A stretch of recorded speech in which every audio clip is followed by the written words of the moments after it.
I'm the Fashionate Traveller, and it has been a few months since I've done a DIY.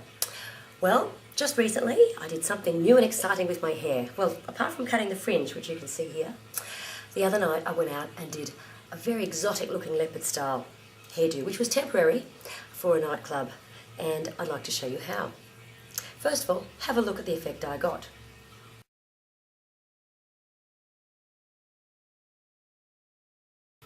Wasn't that fun? Right, how did you get that effect? Firstly, what you'll need.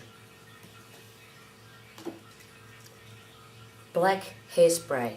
Now, I say that assuming you're going to have coloured hair like myself, or possibly blonde or light coloured hair. Even light brown will work.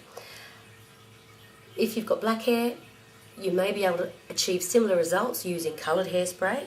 Very, very bright, red, pink, yellow, whatever, but I haven't tried that one. So I went and got this very exciting black hairspray, couleur cheveux. I didn't go to France for this. I did in fact go to my local chemist, although I think dollar shops often carries the Chinese versions of the same thing. Cheap is fine. It's only meant to last for one night, right? Then, container that you're going to use is your little paint container. This is what it looks like after you've used it for a bit. The magic ingredient is celery. Ordinary garden variety, ordinarily? I think I said ordinarily. Ordinarily garden variety celery. Basically, the magic with this is the ends. You chop off the celeries in different lengths, and that gives you the various shapes that we're going to use. Well and good. Now, I'm going to show you a wig that I already own by the fabulous wig maker Plastic Hair. And if you can see here, it's got it painted on, and I love this wig and wear it a lot. And that in fact gave me the idea. The thing is, sometimes it's just too hot to wear a wig. And heck, why not experiment on your own hair, I always say. I've done it in the past. I've had dreads, I've had plastic braided in there, cyber lock, all sorts of other crazy weird stuff. So why not just a little bit of a print? So why don't we get going and I'll show you how it's done. Okay, so I thought it would be easier to show you how it's done if I do it on someone else's head. Hugh, my lovely model. Yes, I have just a few wigs. So here's one that I'm going to use today.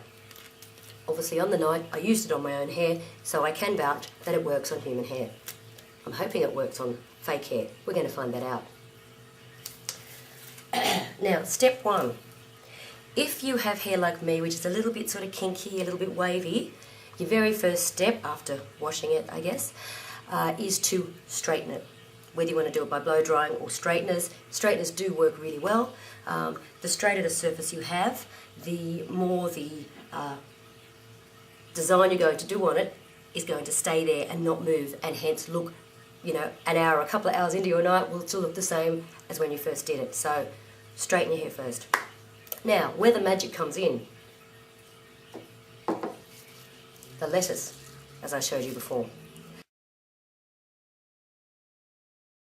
Now, if I show you the end there, you can see that it's got that lovely, well, C-shaped end, or U, depending upon which way you do it. What you have to do is to chop your lengths of celery up and have lots of different thicknesses. So you're going to have different shaped C's, basically. I've got one here that's on the other side. It's a 3-prong. You could actually possibly do a 3-print if you're really in a hurry and want to get it done quickly.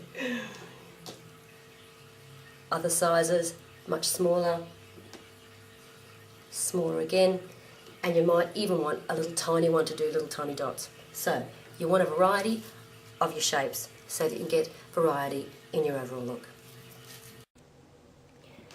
Now what we're going to do is shake the can up really well. That must be really annoying, so I'll stop. Get your container and spray into it. I'm doing it over a bath to catch any fallout. It is temporary, it will wash off anyway, but you still don't want to do it on your best sofa. Here we go.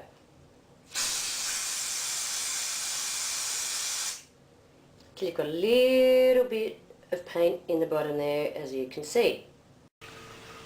And now it's simply a matter of getting your celery, putting it in the black paint, and stamping it into the head of the wig or yourself. Pull it away, there's your shape. Doesn't look very exciting right now, but the magic comes when you've done a lot of it. Okay, just going to repeat the process so you can see it again. Paint. Load up the celery. As you can see, the celery is quite black. Head. And let's do it at a different angle this time. Oh, let's move the celery.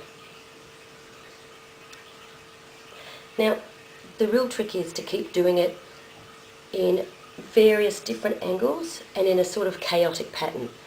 If you start doing them in a straight line, it's not going to look like it does in nature. It's going to look too, well, artificial really, because you've made it straight. It needs to be fairly chaotic. As I say, the effect won't really appear until you've done quite a bit, but trust me, when it's all done, it looks fantastic. Another bigger one.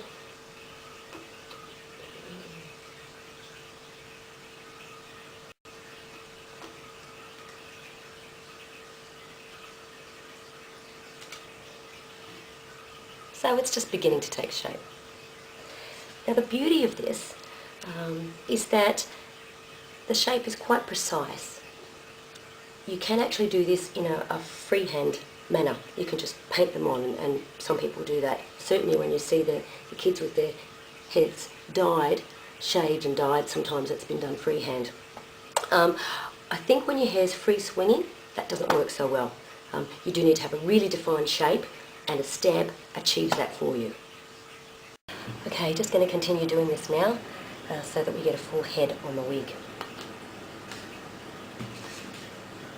Big one.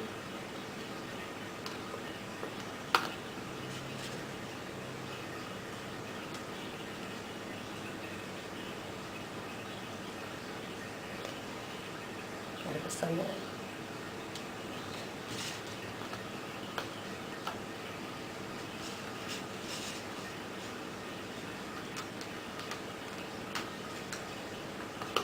So you can see there, it's quite a good effect when you've covered a fair bit of area. Now I need to fill in with a bit more there. You just do it according to taste. Interestingly, the black has gone green on this purple wig, so that's an interesting touch. Basically on your own hair, let it dry. If you need to smooth your hair down, I used a comb sideways, a very fine comb, just to straighten things so I didn't upset the pattern too much, and then spray all over with a clear hairspray.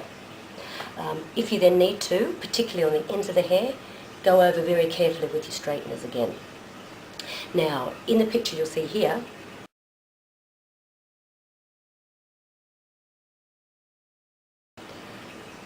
I had the bottoms sprayed. That's pretty easy too. I'll show you how. Now to get that effect in the picture where I have a line so it looks almost like I've got a shorter bob, all I simply did was took something like a magazine or a piece of card. You're not going to be able to see my face now, but I held it so that there was an angle and merely sprayed the bottom. Take the brochure or magazine away and you have this lovely, lovely line that is a very effective look, as you can see. So that's really all there is to it. One little tip, you may find you need more than one wash of your hair to get the full hairspray out. I've got just a few tiny little darkened patches because I've just washed it the once. I think washing it twice will work a treat, particularly if you have a clarifying shampoo or one of those cheap nasty ones that gets rid of everything. But it is temporary, and that's one of the beauties of this method, I think. There are a lot of permanent leopard print dye jobs around on YouTube, but I wanted one that was just for one night only, for parties, so you could do it any time you felt like getting your freak on. So there you have it, how to do your own fantastic DIY leopard print hair.